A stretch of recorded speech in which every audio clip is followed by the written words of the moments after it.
I'm feeling a lot of anger toward my ex-wife's affair child after being asked to be his father figure. This post is about me, M39, my ex-wife, F39, our 2 sons, M7, M9, and the affair my ex-wife had that resulted in the end of our marriage as well as a 3rd child, we'll call Max, M5. I've been thinking about posting something like this for a few days. I have to admit that reading the recent post by you/throwawaynacollege01 is the thing that's pushed me to sit down and try to type this out. I think that what I want to talk about is parenting stuff, but I'm going to start by talking about the affair and dissolution of our relationship. My wife confessed to the affair about a week after telling me she was pregnant. So, a week I'd spent excited about what I thought was going to be my child. Turns out, no. It was an emotionally pretty traumatic time. I might have been able to work through the infidelity but made the ultimatum that she had to end the pregnancy. She was philosophically opposed to abortion and I knew this. She stuck to her morals in that particular instance and so I initiated a divorce. She has since married her affair partner. Regarding custody of our sons, there was a period of more conflict and resistance. I took the boys in the initial period of Max's infancy, and in the initial highly emotionally injured state I was in I sought full permanent custody. But I wasn't likely to be successful and I was eventually persuaded that despite the breakdown of my relationship with her that it's in my sons' best interests to have their mother in their lives. Today, to the amazement of everyone else in my life, my ex and I remain cooperating partners in the parenthood of our children. For the last 2 years we've shared week-to-week custody of our 2 sons. This upcoming school year Max is going to be old enough to attend the same school.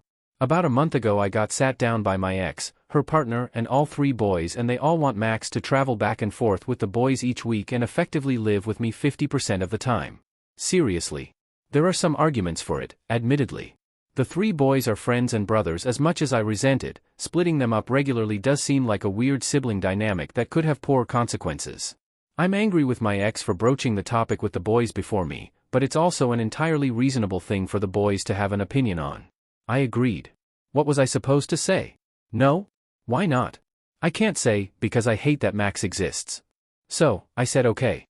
I do hate him. I know he doesn't deserve to be hated. I know he's no more responsible for the circumstances of his conception than any of us. But knowing that doesn't seem to matter.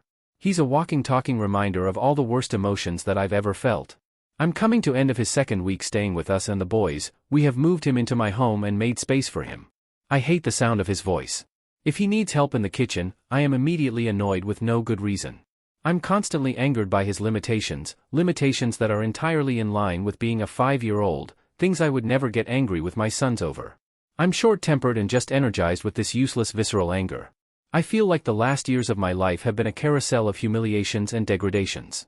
The only way I've been able to keep everything together is constantly repeating to myself that pragmatic argument that no matter how authentic my grievances are and no matter how justified I am in my anger, it doesn't help me or my sons for me to devolve into an embittered rage hermit. Just hold my tongue, breath deep and force myself to do the thing that will actually help.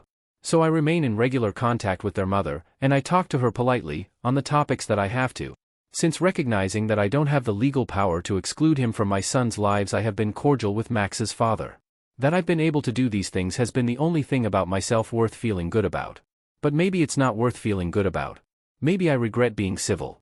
Because in Max's presence that pragmatic argument is just not enough. It's like all the anger I've set aside through sheer force of will returns at once and possesses me while I have to talk to him. I thought I was doing the right thing, but if I had remained combative and negative, I never would have ended up in this position. What do? I'm constantly thinking I want to back out, to say, no, I can't do this, I'm sorry. But how could I justify that? No one else in the situation will be happy with that. The boys certainly don't understand why there would be a reason for them to be treated differently based on their parentage. My oldest has told me so explicitly, in a moment that made me feel both proud of him and ashamed of my own anger. Their mother and her partner would be upset. Part of me doesn't care, and bitterly assumes they're just trying to get some free time for themselves out of this, but I'm trying not to dwell on that. My ex makes good arguments that this is in the best interests of all of the children. But part of me just remembers how long she lied to me and how totally I trusted her in that time. It seems like the only thing to do is the same thing I've ever done, suck it up and get over myself and my anger. But if I do that, then I have to actually do that. Even if I'm being a responsible babysitter for Max right now, he deserves to live in a home where he is loved, not merely tolerated. Can I do that? Maybe I can't do that. I'm scared of a path forward where I can't work up the nerve to back out of this arrangement and consign myself to getting over it, and then I actually don't get over it, but rather dwell ever angrier with how my life has turned out and take it out on the undeserving around me. Update. Hey everyone, it's been a few weeks since you heard from me. I guess I'm kind of in a spot to update now. So, my post got a lot of feedback and it was pretty much unanimous. I heard from lots of people, parents and sons and daughters in blended families, people who'd been cheated on themselves, people who were Macs in their own families, and you all told me what I should have been able to admit myself, that this was not normal, that no one had ever heard of an arrangement like this. I resolved to end the arrangement and met with my ex-wife and her partner to tell them a few days after I posted, midway through their custody week. Many people advised me to speak to my boys about it first, like my ex did to me, but I wanted to deliver the message before having to take Max again. I was thinking that it might be better to instead call them out on that behavior and try to get them to agree not to include the boys in that level of discussion before me, and then we could all sit down with the boys. The meeting did not go well. They were both pretty mad at me. I had tried to prepare for it to be uncomfortable. I told myself just to be polite and firm, that I didn't owe them an explanations beyond, "I'm sorry, it's not working out." I guess he had made some career move based on this schedule that I was fucking up. In hindsight, I do feel sort of responsible for that frustration, in that I regret agreeing to this arrangement in the first place, but in the moment I really was not giving a fuck about this man's work-life balance. Then, he said something about how I wasn't being fair, that they just wanted a fair custody arrangement. That made me very mad. Thinking about this all to type it out has my heart hammering. I have some different opinions on fairness. I said some pretty shitty, regrettable things to both of them, and then we were all screaming at each other for a while, and then I stormed out and I didn't talk to the boys. I didn't get to talk to my boys for several days until handoff. They immediately were asking about why Max wasn't with them, and I, prepared for it, held a more serious talk with them than I had up to this point. I talked about how it's great that they enjoy spending time with Max, but that I'm their father and that Max has his own father to spend time with.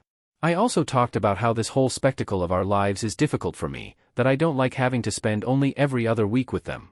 That their mother's decision to start another family with Max's father and Max still makes me sad.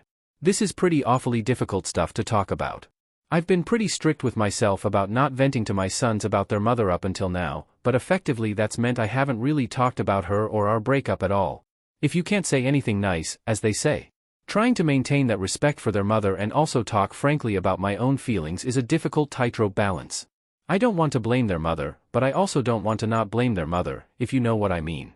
This would be one of the situations I identify as unfair, where the responsible thing is to never say anything disparaging or poisonous to my sons about their mother, my ex, but that means I have to describe the current state of affairs and what has happened to get here in a way that isn't disparaging to their mother and act like this is normal. She decided. I think I actually did a good job navigating the conversation. My sons absorbed it easier than I expected. A few weeks later and things with them are basically normal. I have had a few short conversations with my ex since our big embarrassing blow-up. I sort of feel like I want her to apologize for this whole thing, but also know that I'm not doing myself any favors waiting for that to happen. I think she remains upset with me, more for the things I said than the rejection of this arrangement with Max. Or maybe that's just projection, because that's what I feel guilty for. I also regret that the last time I spoke to Max was dropping him off before ending the arrangement. I don't know. I guess his mom has explained to him that she missed him too much to have him gone each week, but I don't know how sturdy that story will be. Rereading my last post has me feeling pretty shameful of how I talked about Max. I know he doesn't deserve my sustained ire and that he's not going anywhere, so I'll have to be able to adjust to his presence. I'm obviously holding on to a lot of anger that is really about my ex-wife, but she isn't obligated to give a shit about that, and I am obligated to interact with her politely, so I guess that anger just got set aside and then vented onto Max just because he was there in my face, but that was my own fault. So, I sort of expect things will pretty much return to normal from here. Contact with my ex is curt right now, but that'll loosen up. Thanks to almost everyone who commented or reached out to me.